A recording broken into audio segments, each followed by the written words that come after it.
Absorber un maximum d'alcool en un minimum de temps jusqu'à atteindre un état d'ébriété avancé, c'est le principe de ce que l'on appelle le binge drinking, en français, l'ivresse express. Venue tout droit d'Angleterre, cette tendance concernerait aujourd'hui entre 40 et 60% des jeunes Européens.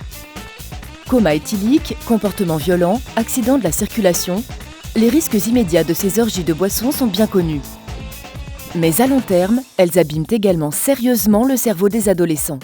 À Amiens, l'équipe de recherche dirigée par Michael Nassila est spécialisée dans l'étude de ce phénomène. Une alcoolisation, une ivresse, c'est pas une chose anodine. Contrairement à ce qu'on peut imaginer, le cerveau n'a pas fini sa maturation jusque tardivement dans l'adolescence. Or, on sait, et les modèles animaux l'ont très bien démontré, qu'il y a une plus grande vulnérabilité ou susceptibilité aux effets neurotoxiques de l'alcool quand le cerveau est en développement. De nombreuses études menées sur les animaux donnent des résultats pour le moins inquiétants. Non seulement le binge drinking provoque une aggravation de l'anxiété et des altérations de la mémoire, mais il empêche également la formation de nouveaux neurones dans le cerveau. Pire, une exposition précoce et répétée à l'alcool augmenterait considérablement le risque de devenir dépendant à l'âge adulte. Ces effets délétères commencent aujourd'hui à se confirmer chez l'homme. On a remarqué chez des sujets jeunes des atteintes particulièrement de certaines structures cérébrales. Ce qu'on a très bien montré depuis des années déjà, c'est qu'une structure cérébrale impliquée dans la mémoire est plus touchée, une structure qui s'appelle l'hippocampe. Et puis également, chose importante, on a observé une diminution au niveau de régions corticales, c'est-à-dire plutôt vers l'avant du cerveau, qui sont impliquées dans la prise de décision, c'est-à-dire planifier les choses et apprécier les conséquences de ce que l'on fait.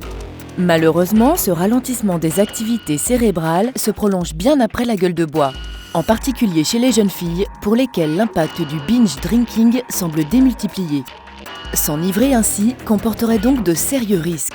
Et la quantité totale d'alcool absorbé n'est pas la seule en cause.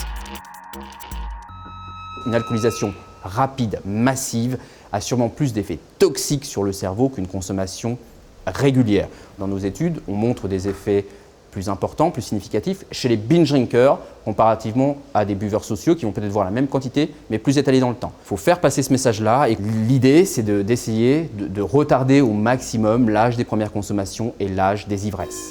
Dans le cadre d'un projet européen baptisé AlcoBinge, des études complémentaires sont en cours pour définir plus précisément les effets néfastes de la consommation massive et répétée d'alcool.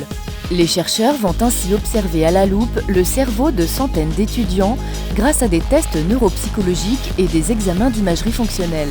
Améliorer les connaissances permettra ainsi de mieux cibler les campagnes de prévention et d'informer les jeunes sur les dangers à long terme de cette nouvelle mode.